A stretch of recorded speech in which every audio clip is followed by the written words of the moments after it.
係我維山，維新嘅維，維斯利嘅維，浮維嘅維。我發現呢，疫情之後好多人瘦咗，至少我身邊瘦嘅人比肥咗嘅人多咗。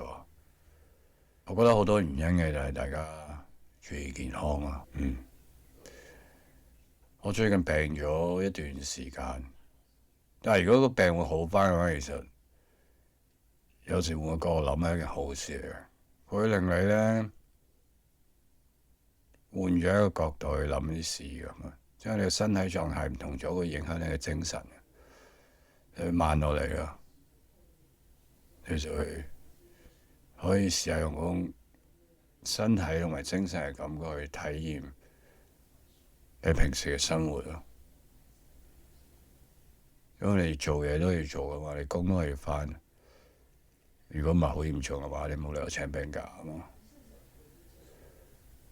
係啊，但係最好玩就係你由病嘅過程，跟住慢慢變返好返嘅過程，你要 feel 到自己嗰個狀態就係由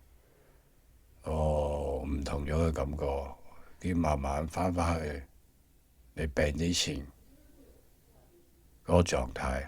冇乜結論，但係大家要感恩咯。我覺得即係話，如果病嘅話，可能你可以諗下，佢係一個新嘅觀點，等你去體驗呢個世界。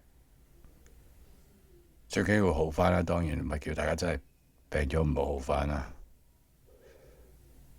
係啊，身體健康啊，大家。